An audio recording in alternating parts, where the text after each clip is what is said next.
क्षणिक है और आत्मा एक नित्य है। आत्मा का अनुभव बस एकमात्र नित्य है।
चैतन्य स्वभावी भगवान आत्मा अनादि अनंत शुद्ध चैतन्य मात्र है। ज्ञान मात्र है। मैं शुद्ध चैतन्य मात्र, ज्ञान मात्र, भगवान आत्मा हूँ। प्रति समय यह जागृति बनी रहे, इस जागृति का नाम धर्म है। देह की प्रत्येक क्रिया के काल में और विकल्पों के बहते प्रवाह के काल में ज्ञानी को प्रति समय यह जागृति रहती है कि मैं चैतन्य तत्व इस देह की किसी भी क्रिया में और विकल्पों के बहते प्रवाह में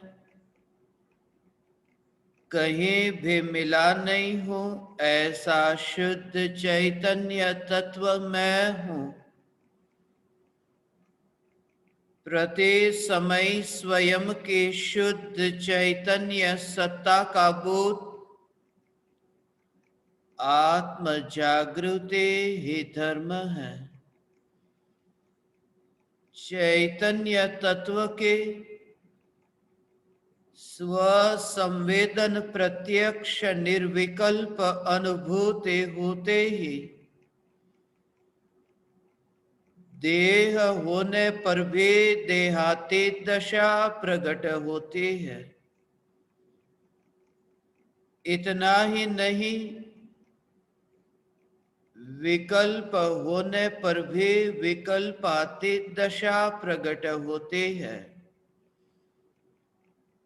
चैतन्य तत्व की निर्विकल्प अनुभूति होते ही आत्मा में अतीन्द्रिय आनंद का सागर उछलता है। फिर भी ज्ञानी की दृष्टि उस अतीन्द्रिय आनंद के सागर की ओर भी नहीं जाती और दृष्टि चैतन्य तत्व पर ही टिकी रहती है। यह चैतन्य तत्व ही मैं हूँ। चैतन्य तत्व की निर्विकल्प अनुभूति होते ही ज्ञान दीपक प्रज्वलित होता है। ज्ञान दीपक प्रज्वलित होते ही ऐसे यथार्थ श्रद्धा होते हैं कि मैं त्रिकाल प्रज्वलित ज्ञान दीपक हूं। चैतन्य ज्योति की सत्ता के अतिरिक्त देह रूपी मिट्टी और रागादि विकारी भाव रूपी धुएं में कहीं भी फैला नहीं हूं। ज्ञान दीपक प्रज्वलित होते ही ज्ञानी स्वयं को राख की दीवार का पड़ोसी मानता है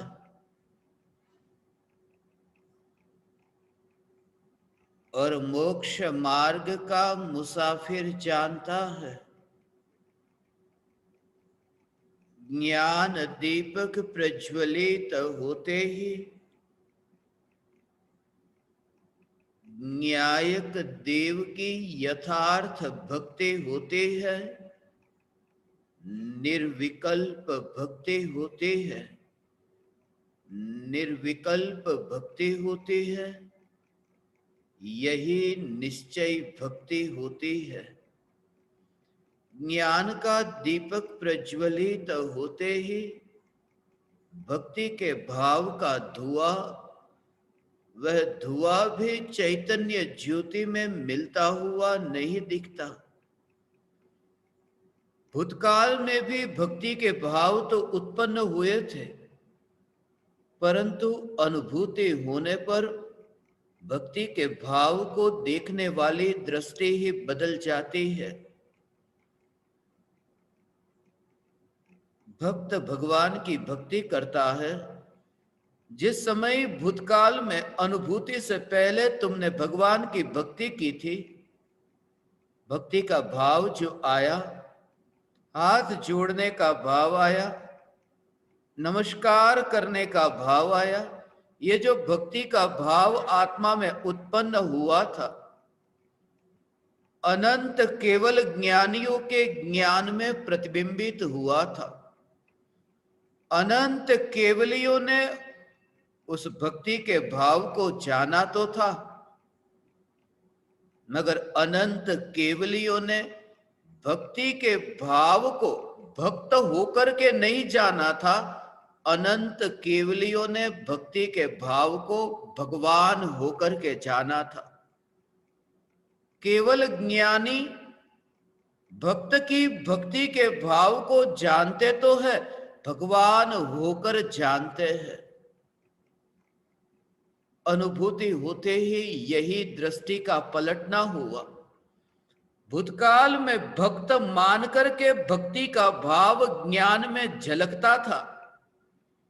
अनुभूति के पश्चात ऐसी दशा कि भक्ति का भाव तो होता है, मगर स्वयं को भक्त मान करके भक्ति के भाव को नहीं जानता, स्वयं को भगवान मान करके भक्ति के भाव को जानता है। अंतर इतना है कि मैं स्वयं परमात्मा, क्यों? क्योंकि वह जो भूतकाल में भक्ति का भाव उत्पन्न हुआ था, वह भक्ति का भाव केवल ज्ञानी में मिला नहीं था।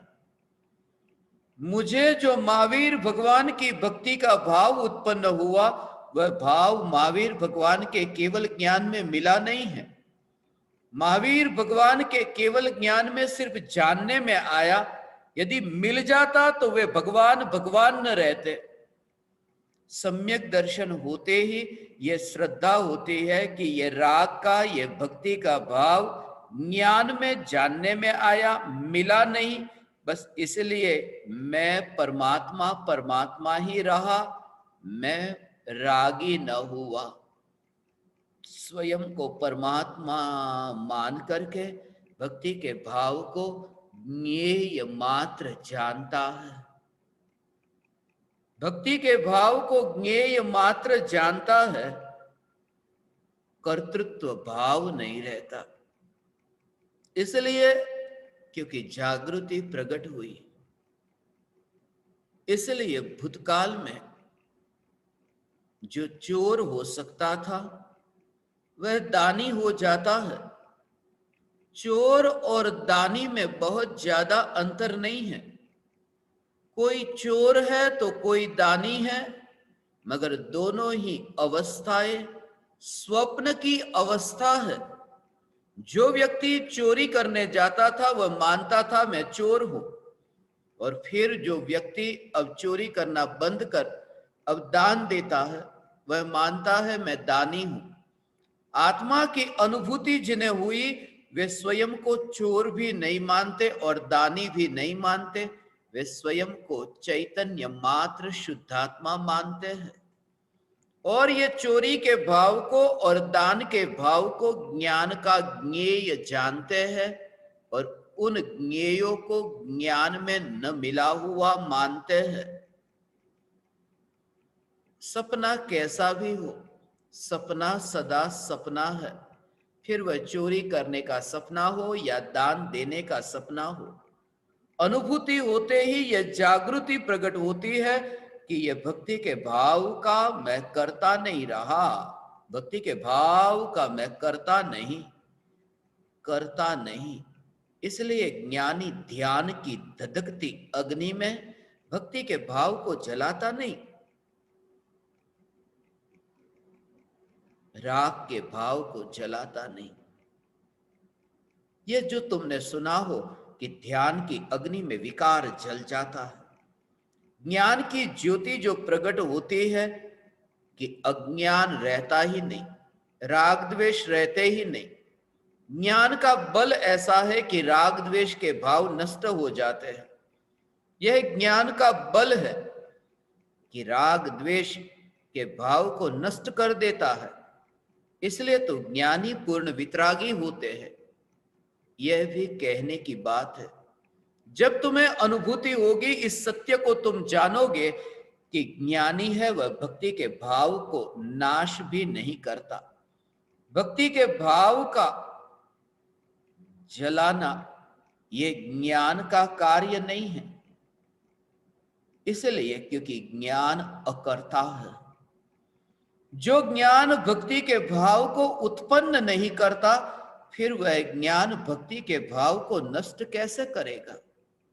वह सब व्यवहार की कहने मात्र की भाषा है कि ज्ञान से राग नष्ट हो जाता है। वास्तव में तो राग के नष्ट होने की योग्यता पकती है कि नष्ट होता है, और उस समय भी ज्ञान नष्ट होते राग को जानता ही है और कुछ भी नहीं करता। ये ज्ञान के निकट जाकर भक्ति को जानना होगा। भक्ति के भाव में अलिप्तता इसका नाम है कि भक्ति को उत्पन्न भी नहीं करता और भक्ति को नष्ट भी नहीं करता। ऐसी दशा वह ज्ञानी की ज्ञानमयी दशा है। ज्ञान ने सिर्फ जाना है, जानने के अतिरिक्त और कुछ भी नहीं। हे ज्ञान दीपक, ये प्रयोग भक्ति के भाव तो आत्मा में उत्पन्न होंगे, मगर भीतर में जो तुम्हें रस आएगा वो रस भक्ति के भाव का न होगा। भीतर में वो रस होगा, वो ज्ञान का रस होगा।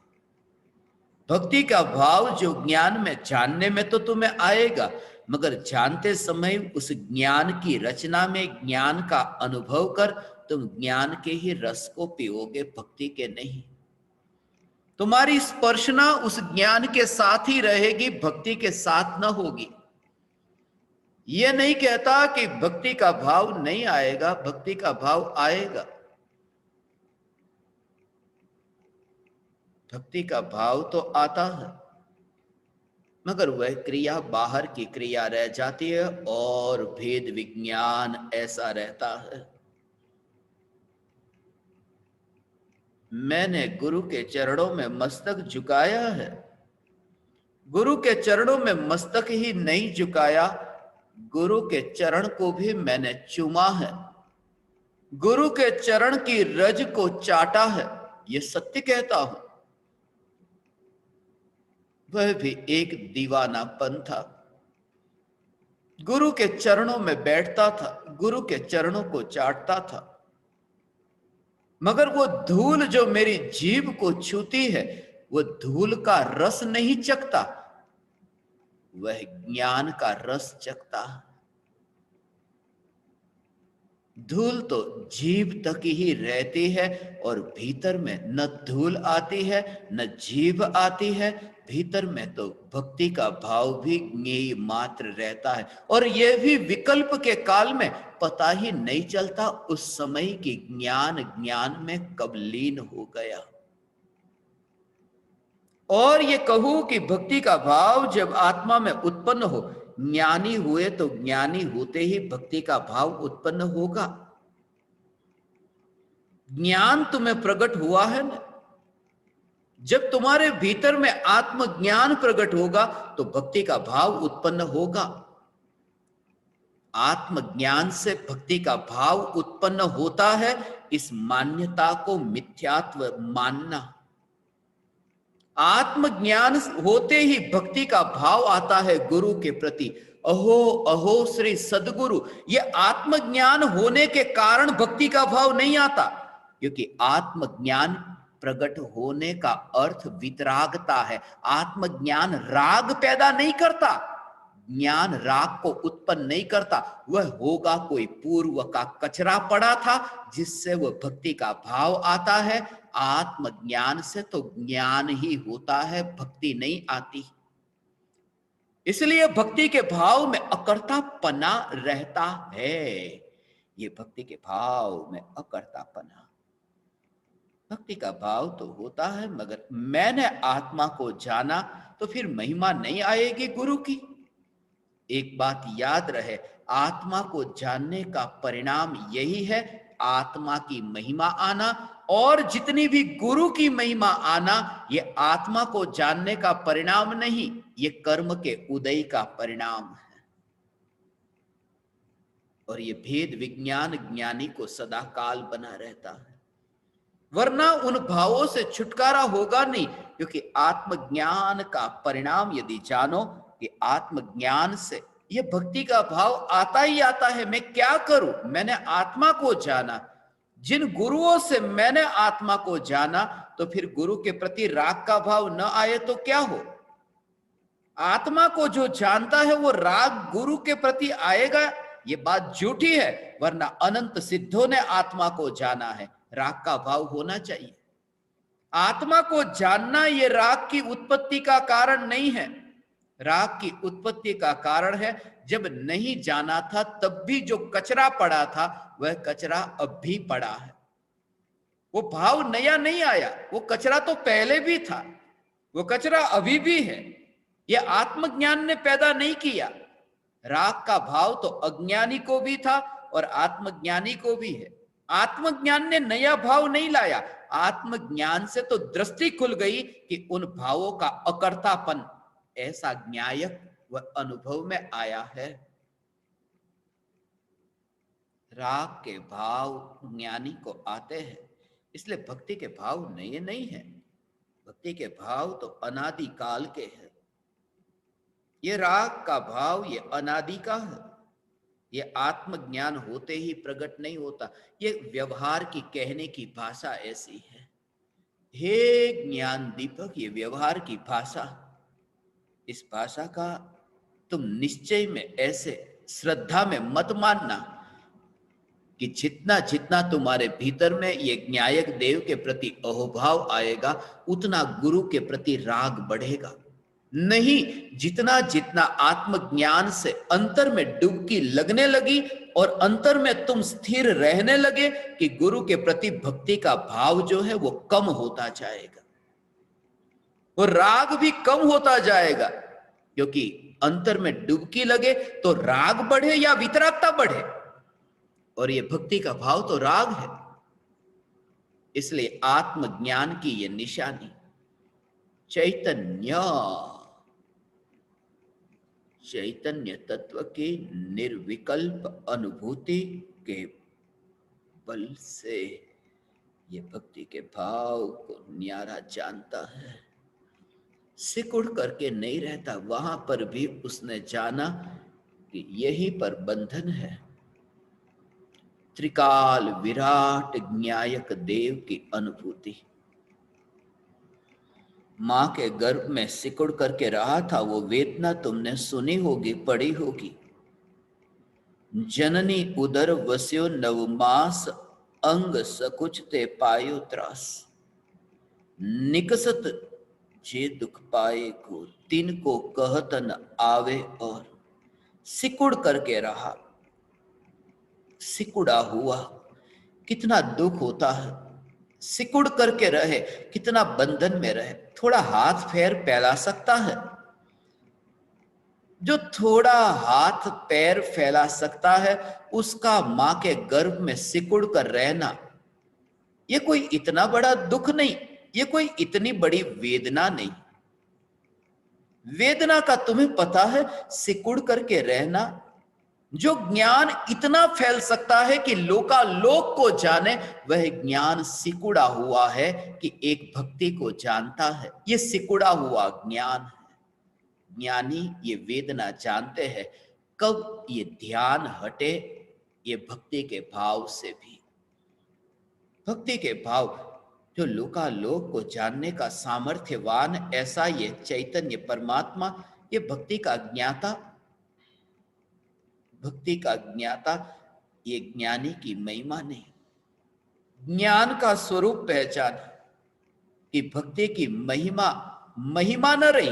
भक्ति तो होती है, मगर भक्ति की महिमा नहीं होती। और किसके बल पर? क्योंकि भक्ति ने भक्ति को नहीं जाना, ज्ञान ने भक्ति को जाना है। भक्ति को तो पता ही नहीं है कि भक्ति क्या है। तुम्हारे भीतर में जब अहोभाव प्रकट होता है, उस अहोभाव को अहोभाव नहीं जानता। वो मौन, वो जो ज्ञान है, वह ज्ञान ये जानता है। और आकुलित हुए बिना वह जानता है। भक्ति के भाव में तो आकुलता है, राग आकुलता मई है, फिर वह भक्ति का भाव भी क्यों न हो। वह राग है, राग आकुलता मई है। भूतकाल में भोग भी भोगे थे तो सोते हुए, और भक्ति भी की थी तो सोते हुए। बेहोशी में जब ज्ञान से ये जानने में आया कि भक्ति भक्ति को नहीं जानती, भक्ति भक्ति को नहीं जानती, ज्ञान भक्ति को जानता है। और जब ज्ञान भक्ति को जानता है, तब भी वह भक्ति ज्ञान में मिलती नहीं है। यह जागृति, इस जागृति का नाम धर्म है। ज्ञानी को जितना भी ये भाव आता है, ये पुरुषार्थ की कमजोरी लगती है। इसलिए तो दूसरे के दीपक जलने की ये जो भावना है, ये भावना भी, ये स्वयं का घर जलता है ऐसा लगता है। इसमें फिर उपादेय बुद्धि कैसे हो सकती है? यह जागृति इतना थक चुका है, यह भाव भी आता है, अब ये पृथ्वी फटती क्यों नहीं? अब कब निकलूं मैं इस पृथ्वी से? ये परमाणुओं का बंधन, ये बंधन मुझे क्यों? ज्ञान में तुम ये जानोगे, देह के परमाणु में, ये देह के परमाणु में। आज ही मैं ज्ञान दीपकों से 1-on-1 मीटिंग में मिल रहा था। कुछ जोड़े भी मेरे सामने बैठे थे, पति पत्नी होके। यही मुझे दिख रहा था, ये मार्ग पर यात्रा करने वाले यात्री। पति बैठा है पास में, पत्नी भी बैठी है। मुझे एक दृश्य दिखाई दिया, 2 मुसाफिरों का। मुझे वो दृश्य दिखाई दिया रेलवे स्टेशन पर, जैसे 2 मुसाफिर खड़े हैं, और अपने हाथ में थैली पकड़ करके खड़े हैं। दोनों का गंतव्य स्थान एक है, मजबूरी में ये सामान पकड़कर खड़े हैं। दोनों को, पति पत्नी को मैंने देखा, दोनों का गंतव्य स्थान तो एक है, मगर थैली लेकर के स्टेशन पर अभी इंतजार कर रहे हैं। तुम्हें वह दूरी दिखाई दे, चैतन्य परमात्मा और ये देह की थैली। पति का शरीर एक थैली, पत्नी का शरीर एक थैली, और ये मुसाफिर, मोक्ष के मार्ग के मुसाफिर, जिनका गंतव्य स्थान एक है और थैली लेकर के खड़े हैं, इंतजार कर रहे हैं, ऐसा मुझे दिखाई दिया। तुम इस शरीर से ऐसे पार हो। हे ज्ञान दीपक, आज मैं आपको व्यक्तिगत रूप से मिला, बहुत से ज्ञान दीपकों को आज मैं मिला हूं। उनको मिलकर के अत्यंत आनंदित हूं कि जो मेरी अंतर की भावना थी, मेरे अंतर में जो अभिप्राय है तुम्हारे प्रति, तुमने अपना नाम सार्थक किया, ज्ञान दीपक। यह जागृति और ये वाक्य मेरे नहीं कि ये पृथ्वी फटती क्यों नहीं, ये ज्ञान दीपक की पुकार थी। ये पृथ्वी फटती क्यों नहीं, कब मैं अब यहां से निकलूं, कहीं चैन नहीं पड़ता, यहां से चली जाओ, ये कह रही थी एक ज्ञान दीपक। मगर कहां से चले जाना है? और वो जो मैंने उत्तर सुना, मैं आनंदित हुआ। इसलिए यहां से नहीं, कहीं भी पर से मैं चला जाऊं। ये जो भाव, कहीं भी पर से, क्योंकि एक निमित्त से वैराग्य आना ये अनंत बार हुआ। समस्त निमित्तों से वैराग्य आना तब भीतर की यात्रा होती है। जब पति से वैराग्य आ गया तो बेटे के साथ चिपके, जब बहू से धोखा खाया तो बेटी को फोन लगाया और थोड़ी गपशप कर दी। एक निमित्त से ठोकर खाई कि दूसरा निमित्त ढूंढा। मगर जहां तुम एक निमित्त नहीं, सारे जगत के समस्त निमित्त से अब थके हो, तब फिर भीतर की यात्रा। और जब मैं निमित्त कहूं तब बाहर में संयोग ही मत समझना, वो विकल्प का मेला जो है, उनसे तुम्हें थकना होगा, अशुभ और शुभ इन सब में। क्योंकि ये भक्ति के भाव भी इतनी भीड़ में है, एक एक समय की पर्याय में। हे कृपालु देव, ऐसा भक्ति का भाव आया, मगर तुरंत ही पहचान लेता है, वरना अज्ञानी ठोकर खाता है, धोखा खाता है। क्योंकि परमात्मा वो जो भीड़ में ढक जाता है, वो कौन सी भीड़, जिस भीड़ में परमात्मा छुप जाता है, ये भक्ति के भाव, ये भक्ति के विकल्प की भीड़ के भीतर ये चैतन्य परमात्मा छुप जाता है। इसलिए समर्पण अनंत सिद्धों के प्रति नहीं, एक न्यायक देव के प्रति। अभी थोड़ी देर पहले ही एक भक्ति में सुन रहा था, अशरीरी सिद्ध भगवान आदर्श तुम ही मेरे। सिद्ध भगवान है वो, मेरे आदर्श है। और वे एक नहीं है, अनंत अनंत सिद्ध परमात्मा मेरे आदर्श है। ये सब व्यवहार की भाषा में सुन रहा था, वाक्यों को सुन रहा था, जब मैं उन पंक्तियों को सुन रहा था, मगर भीतर में मुझे यही भाव आ रहा था, यह बात तो झूठी है। मैं जब कहूं कि अशरीरी सिद्ध भगवान आदर्श तुम ही मेरे, मैं एक और मेरे आदर्श अनंत नहीं, बात उल्टी है। एक का आदर्श अनंत नहीं है, अनंत का आदर्श एक है। क्योंकि आत्मा की जो ज्ञान की एक पर्याय, दूसरी पर्याय, तीसरी पर्याय, ऐसी जो अनंत पर्याय है, उन अनंत पर्यायों का आदर्श ऐसा एक ज्ञायक देव है। क्यों? क्योंकि पर्याय ज्ञायक में लीन होकर ज्ञायक सम निर्विकल्प होती है, इसलिए पर्याय का आदर्श द्रव्य है। मेरा आदर्श सिद्ध परमात्मा नहीं, मेरा कोई आदर्श नहीं, मैं आदर्श हूं पर्याय का।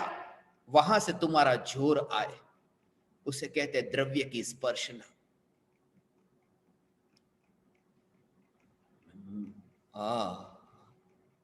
मैं आदर्श हूं पर्यायों का, अनंत पर्यायों का आदर्श।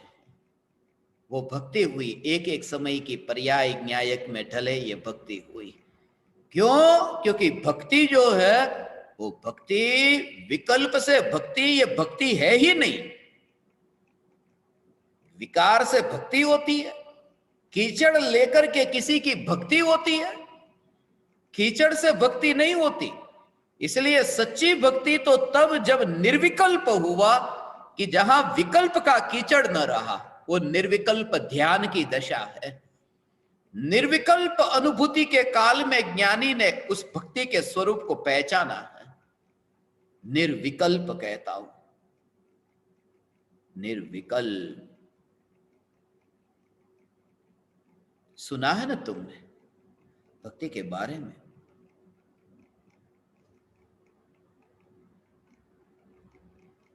गुणेषु अनुराग भक्ति,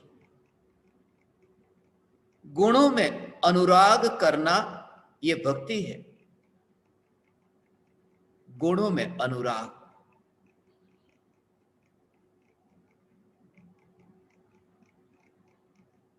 राग होता है ना, सच है।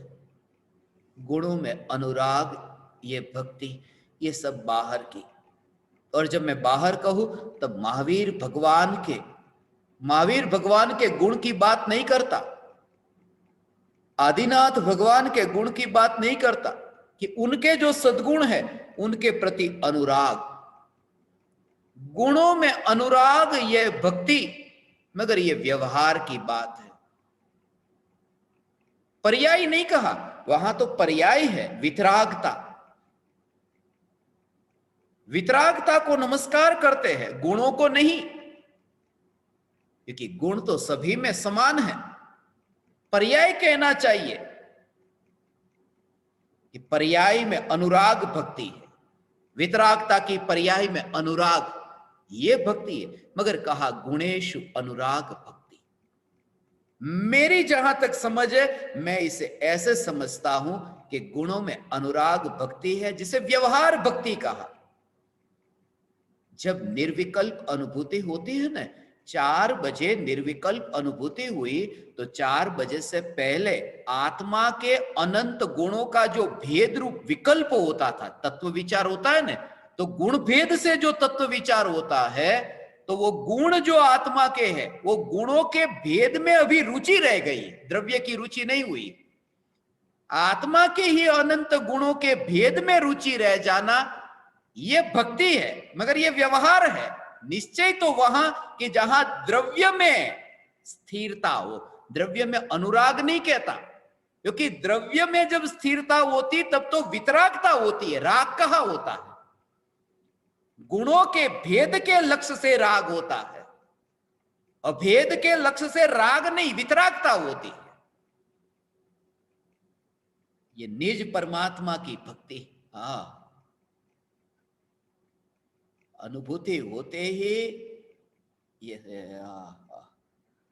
पूज्य गुरुदेव श्री, हाँ एनु तो कहीश तो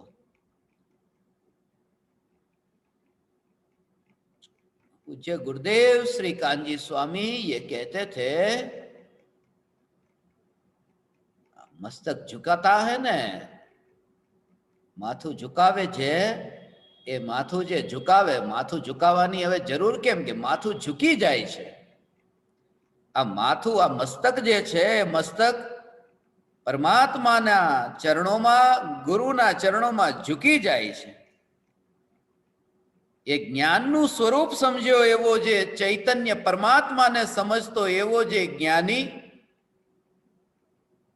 અનાદિકાળથી એમ માનતો તો કે મારું કાર્ય પરતંત્ર છે, આના વગર મારું કામ થશે કેમ? ઇન્દ્રિયોથી જાણવાનું કાર્ય થાય છે અને અનુભૂતિ થઈ ત્યારે એવું જાણ્યું કે જ્ઞાન, જ્ઞાન અને જ્ઞાન એમાં ઇન્દ્રિય તો છે જ નહીં. જ્યારે ઇન્દ્રિયોથી મારું અંતરનું કાર્ય થતું જ નથી તો આ ઇન્દ્રિયો પછી માટીમાં મળવા તૈયાર થઈ છે. આમ ગુરુના ચરણોમાં માથું, એમાં અહોભાવ નથી આવતો. હે હા, એસા હે યે સ્વરૂપ, ऐसा ये स्वरूप है. अहो अहो अहो श्री सदगुरु करुणा सिंधु अपार. मुझे गुरुदेव श्री कांजी स्वामी ये कहते थे, इसमें भी ऐसा. हाँ, पांचों इंद्रियों से ज्ञान नहीं होता. जब पांचों इंद्रियों से ज्ञान नहीं होता तो इंद्रियों के परमाणु की गुलामी नहीं रहती. ये मस्तक झुकाना इसका नाम. जब तुम मस्तक झुकाते हो तब तुम्हारे भीतर में ये जागृति है कि ये शरीर के ये परमाणु जो है, ये इंद्रिय के जो परमाणु है, ये परमाणु से मेरा कार्य नहीं हो रहा. ये जो जानना हो रहा है ये परमाणुओं के पिंड से नहीं होता. और ये परमाणु के पिंड को मैं झुकाता नहीं, उसको नीचे नहीं झुका रहा. ये परमाणु का पिंड अब यहां टिकता ही नहीं और मिट्टी मिट्टी में जाने को अब तैयार है. ऐसा ही मिट्टी मिट्टी में जाने को तैयार है. अंदर में जैसा न्यायक का जोर रहता है, ये न्यायक देव का जोर अंतर में, ये निर्विकल्प भक्ति, ये निर्विकल्प भक्ति. ज्ञान मार्ग और भक्ति मार्ग में कौन सा मार्ग चुनना? बात तो ज्ञान की है, मगर जिस समय की ज्ञान की पर्याय त्रिकाली न्यायक को स्पर्शती है, वही त्रिकाली न्यायक की भक्ति हो गई. अपनी पर्याय अपने द्रव्य में लीन होती है, वो भक्ति करती है. भक्ति किसकी? भगवान की भक्ति है ना. भगवान द्रव्य है और भक्ति वो पर्याय है. तो भक्ति भगवान में लीन हो अर्थात पर्याय द्रव्य में लीन हो. भक्ति जब ज्ञान में लीन होती है, त्रिकाल ज्ञान में आत्मा की पर्याय लीन होती है, तब निर्विकल्प अनुभूति होती है. तब ये विकल्प नहीं होता ज्ञान मार्ग और भक्ति मार्ग का. वहां तो एक अभेद न्यायक की अनुभूति है. ये विकल्प तो बाद में आते हैं, अनुभूति के बाद में. जिस समय अनुभूति है वहां तो तुमने तो वो रस अभी चखा नहीं ना. ऐसे अनादर मत करना. विकल्प विकल्प विकल्प विकल्प विकल्प से न्यायक का दर्शन ही नहीं होता.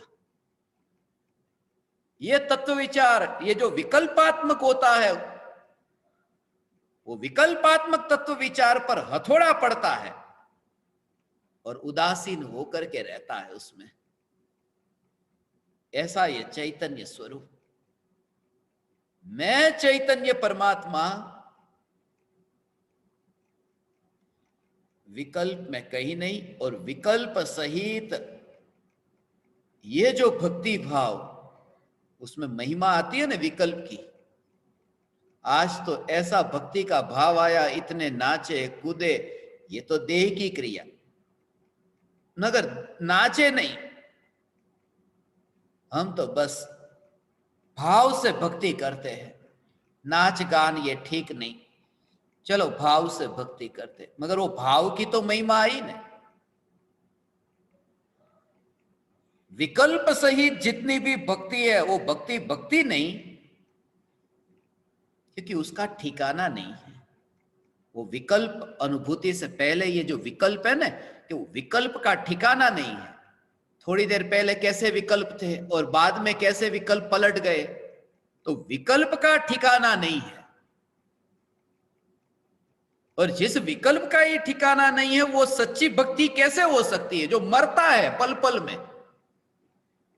इसलिए अनंत काल के लिए ये निर्विकल्प होना ये भक्ति है। वो अनंत काल की अनंत पर्यायों की मोहर, ये श्रद्धा की मोहर जो अनंत काल तक टिकेगी, वो भक्ति सच्ची भक्ति है। हे ज्ञान दीपक, ये भक्ति का भाव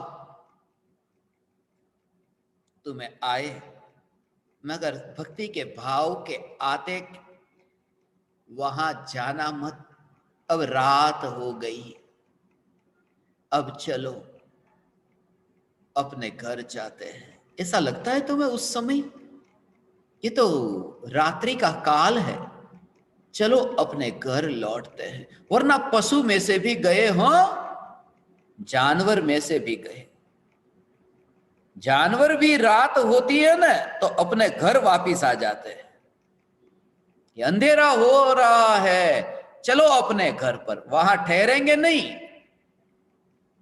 तो अंधेरे में ठहरना नहीं, अपने घर में आना। और ये गुरु की भक्ति का भाव आया, ये भक्ति का भाव ये घना अंधेरा है। और जब ये भाव उत्पन्न होता है तब वो ज्ञानी ज्ञान में आता है। अपने घर में आ जाओ, अब अंधेरा हो रहा है, वो भाव को अंधेरा देखता है। ऐसा अंदर का जोर, ऐसा पुरुषार्थ, ऐसा न्यायक का जोर, इतना ऐसा अंतर में ऐसी मस्ती होगी। हे ज्ञान दीपक, ये ऐसी चैतन्य की है, ऐसी महिमा तुम्हें आएगी। अहो भाव आएगा न्यायक न्यायक न्यायक के प्रति, और कुछ भी नहीं। बस उसे कहते हैं पर्याय में अलिप्तता के साथ स्वरूप की जागृति।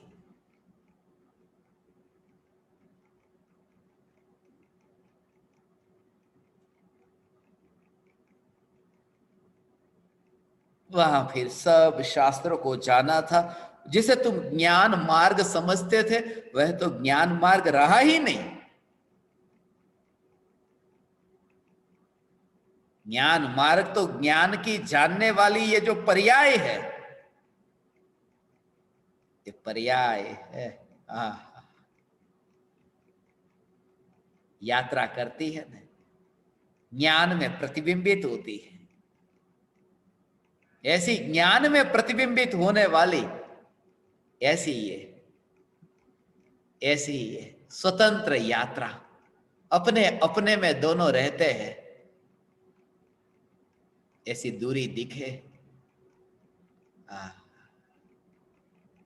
ऐसी दूरी दिखे, उसमें न्यारापन दिखे।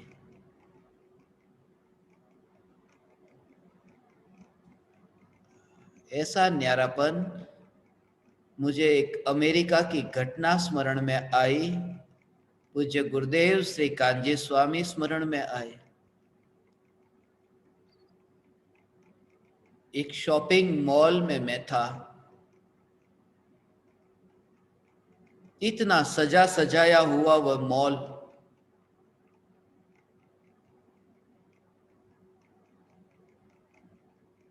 मगर उसका जो फ्लोर था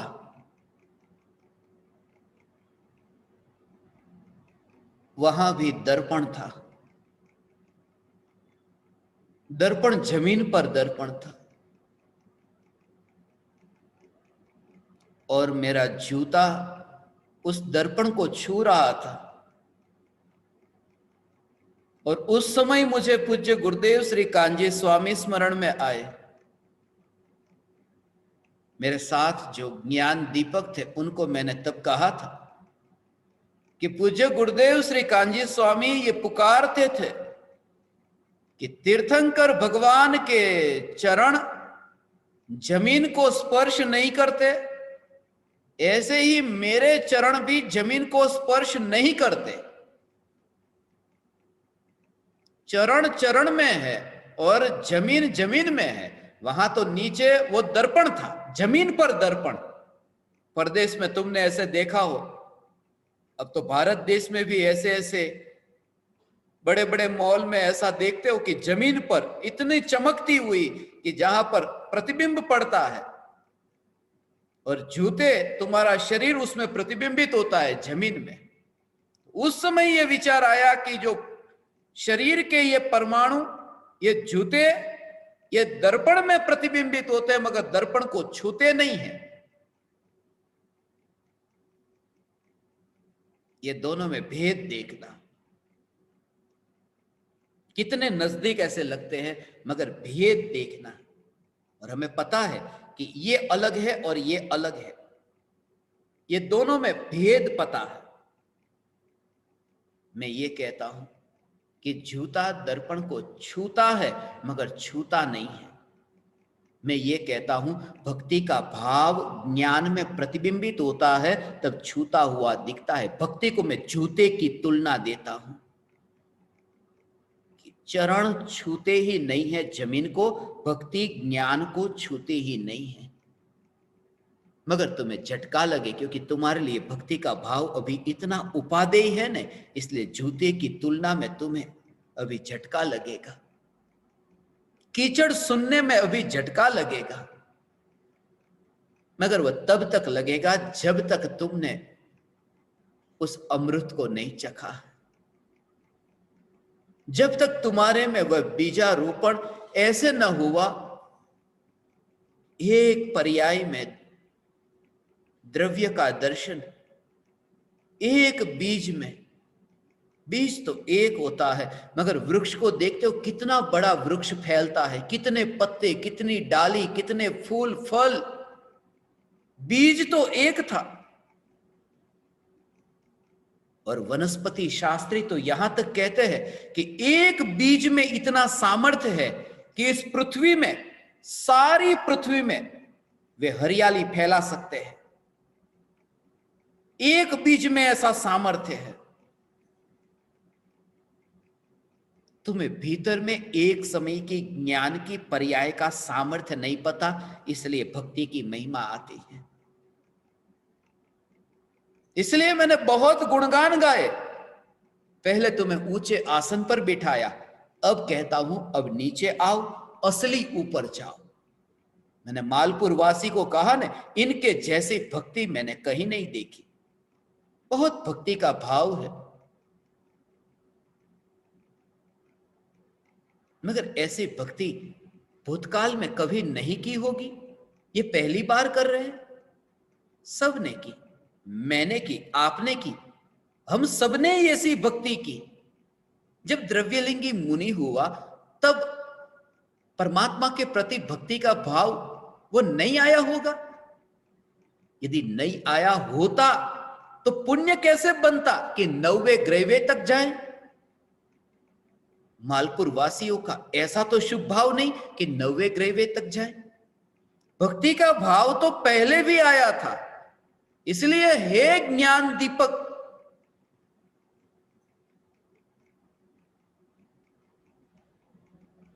तुम भक्ति के भाव में रस मत लेना, भक्ति के भाव में अपनापन करके अपने को महान मत मानना कि ये भक्ति का भाव आया इस कारण से मैं थोड़ा धार्मिक हो गया, ऐसा मत मानना। ये मेरी बात ही नहीं हो रही, अंतर में ये जागृति रहे, ये मेरी बात नहीं। समर्पण सर्वस्व हो, सर्वस्व समर्पण, उसका सीधा सा अर्थ है सरल होकर के बैठना। तुम भक्ति भाव से ऐसे बैठना और गुरु की पहचान करना। और सत्य तो यह है, तुम गुरु की पहचान नहीं करोगे, कोई भी शिष्य गुरु को नहीं पहचानता, गुरु शिष्य को पहचानता है। क्योंकि शिष्य तो अंधा है, उसमें यदि इतनी दृष्टि होती सत्य और झूठ को पहचानने की तो वो शिष्य ही नहीं होता, वो स्वयं ज्ञानी होता। इसलिए शिष्य ने आज तक गुरु को पहचाना नहीं, गुरु ने ही शिष्य को पहचान लिया कि ये पात्र अब योग्य हुआ, ये सुपात्र है। अब इसका काल पका, आओ बैठो। जब बिठाते हैं तब शिष्य गुरु के पास बैठता है इसलिए नहीं, गुरु का वह वात्सल्य और प्रेम है जिस कारण से वह बैठा, वरना बैठ नहीं पाता। पत्नी के साथ रहता है, बच्चों के साथ रहता है, चैन नहीं पड़ता। और गुरु के चरणों में जीवन अर्पण करके बैठना, तुम्हारे कारण नहीं, वहां से तुम्हें वात्सल्य मिल रहा है। तुम्हें तो पता ही नहीं है सत्य क्या है। तुम्हारा सिर्फ इतना कि तुम बीच में चट्टान बन करके न रहे, जिससे झरना अब बहता रहे, अब वह झरने में तुम बाधक न बनो। सिर्फ इतना ही तुम्हारा रोल है और कुछ भी नहीं। और ज्ञान दीपकों के साथ मिलकर के यह मैंने जाना, दिन रात तत्व विचार, प्रत्येक घटना में होती है थोड़ी थोड़ी भूल, मगर जब तक उन भूलों को व्यक्त न करोगे, छुपाते रहोगे, दोषों को व्यक्त न करोगे, दोष दूर होंगे कैसे? और व्यक्त करो या न करो, मैं ज्ञान दीपकों को जानता हूं।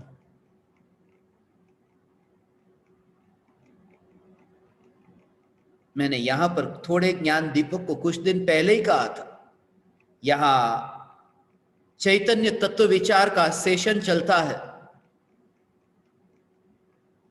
उसके वीडियो आज तक अभी आपको YouTube पर पहले मिले नहीं थे,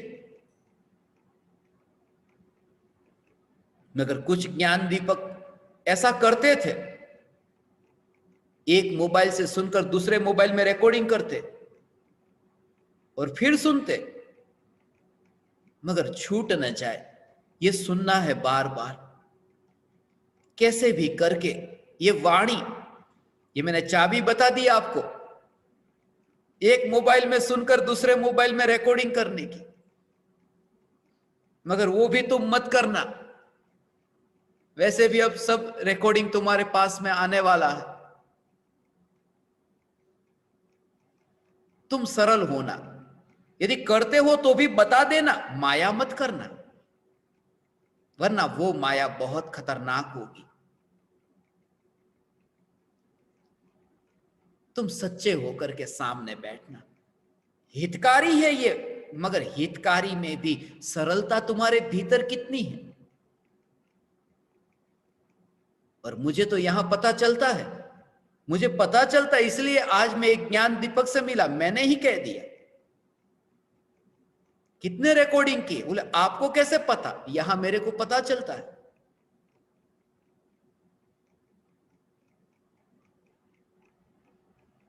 अच्छा है, अच्छा किया, मगर सरलता, मैं ये कहता हूं, कितना तुम ज्ञान इकट्ठा कर ले तो ये महत्वपूर्ण नहीं है।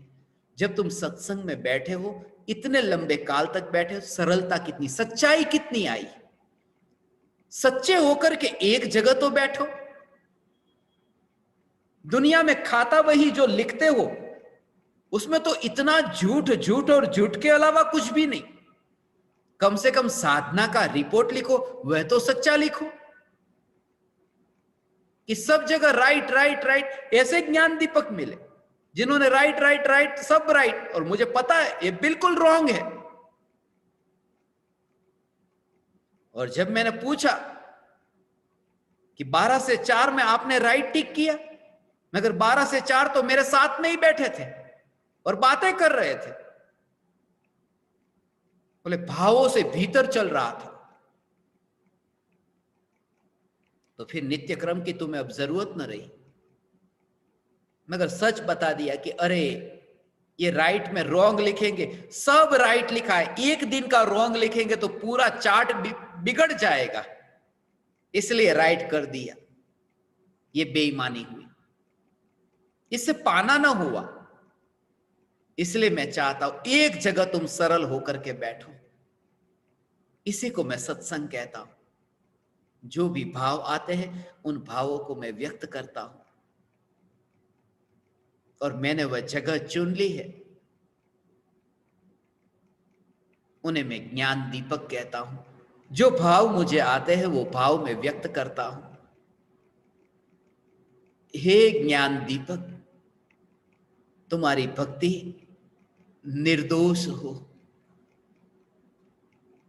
और भक्ति निर्दोष तब हो सकती है जब राग के विकल्प के बिना हो।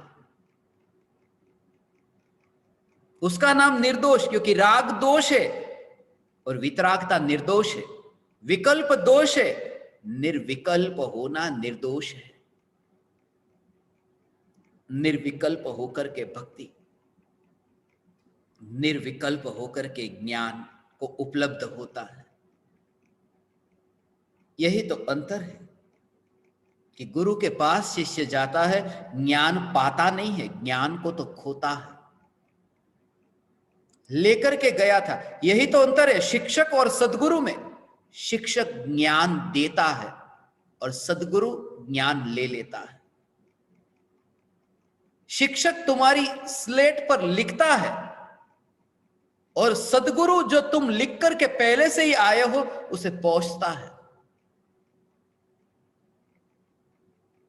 तो कहता है खाली हो जाओ, और उसका जो आनंद तुम भोगोगे वो निर्वचनीय है, वो वचन अगोचर है, वो वाणी की सीमा के पार है, वह वचनातीत है। वह तो विकल्पों की सीमा का उल्लंघन कर चुका। ऐसा वह निर्विकल्प अनुभव। हे ज्ञान दीपक, न्यायक न्यायक और न्यायक की धुनी। मैंने आज जितने भी ज्ञान दीपकों से चर्चा की, मुलाकात हुई, मैंने सभी के लिए एक एक चैतन्य तत्व विचार भेजा है जो आपके व्यक्तिगत रूप से YouTube पर आप सुन सकेंगे।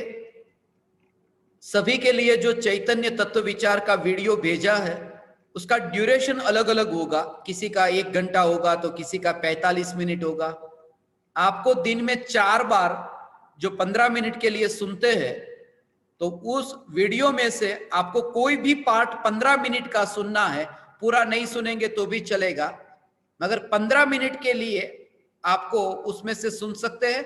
और वह नहीं सुनना हो तो आप अभी जो रेगुलर सुनते हैं वह भी सुन सकते हैं। आपके लिए 2 विकल्प दिए, या फिर वो पहला आपको जो नित्य क्रम में 15 मिनट का रेगुलर सुनते हैं वह भी सुनना, और दिन में 4 बार नया जो आपको मैंने दिया है, सबके लिए अलग अलग दिए हैं, और आपको जो दिया है वही आप सुनना, क्योंकि मैंने आपसे चर्चा करके आपके अनुरूप वह तत्व विचार योग्य जाना है, इसके लिए आपको मैंने वह भेजा। इसके अलावा कल अपन फिर से चैतन्य तत्व विचार के लिए मिलेंगे। अभी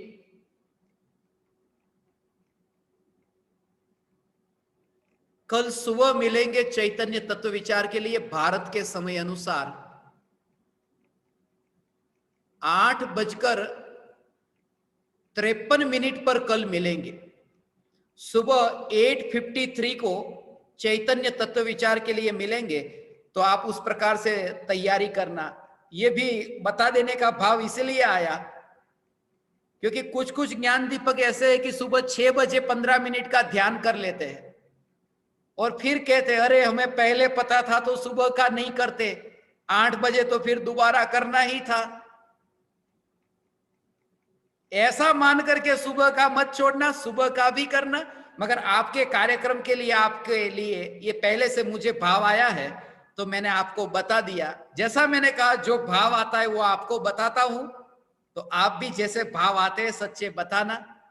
और फिर से ये मालपुर वासी, वास्तव में मालपुर वासी कहता हूं तो प्रत्येक आत्मा मालपुर वासी दिखता है, क्योंकि ये चैतन्य, ये अनंत गुण, यही तो माल है। ये न्यायक देव, ये परमात्मा, यही तो माल है।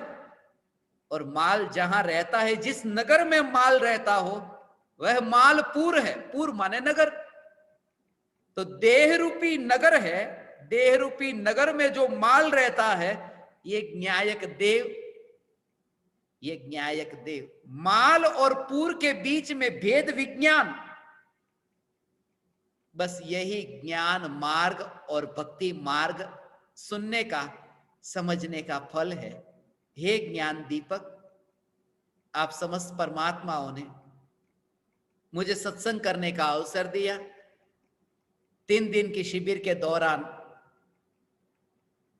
मालपुर वासी ने मुझे आमंत्रण दिया। मैं आप समस्त ज्ञान दीपकों का ऋणी हूं। पंचम काल में अत्यंत दुर्लभ है कि ऐसे सत्संगियों का योग मिलना जिन्हें एक ज्ञायक के अलावा कुछ भी रुचि नहीं। मैं धन्य भागी समझता हूं अपने को। आप समस्त परमात्माओं को मेरे प्रणाम करता हूं, मेरे प्रणाम स्वीकार करें।